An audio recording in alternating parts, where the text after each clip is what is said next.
Philippines' earliest inhabitants. The Manobos live by the rivers and hillsides across different parts of the southern region of Mindanao. Visits here are rare, and so our arrival was treated with a ceremonial dance.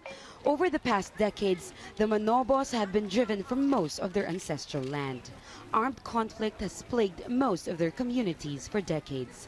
This has also caused the collapse of the health system in so many areas. Shirley Villar gave birth to her 3 children in this house. She had a traditional birthing attendant or hilot who helped her. There were no doctors or hospitals, and medicines were non-existent then. Her daughter, Michelle Villar, is due to give birth to her first child next month. She says, unlike the earlier generation of women in her tribe, she is willing to discuss reproductive health.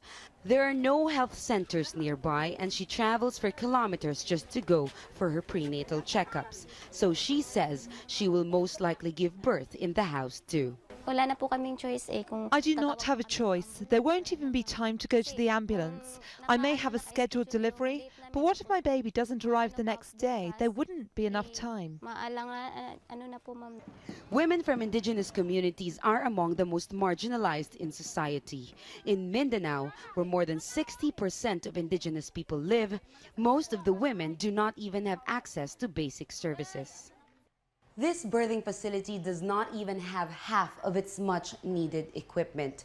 There is no incubator. It doesn't even have a single ultrasound machine.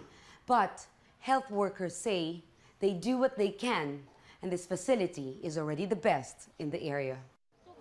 The local government admits there should be a stronger focus on health care for mothers belonging to indigenous tribes. All in all, 3 doctors for this 160,000 people.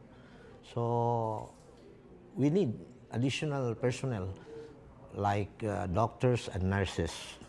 President Rodrigo Duterte promised to implement the reproductive health law that was passed by the previous administration. It aims to strengthen access to maternal and reproductive health and institutionalize safe sex education. The government wants to promote the rights of indigenous communities, but many of the women here say their rights when it comes to reproductive health have largely been neglected. Jamela Alindogan, Al Jazeera, Panabo, Southern Philippines.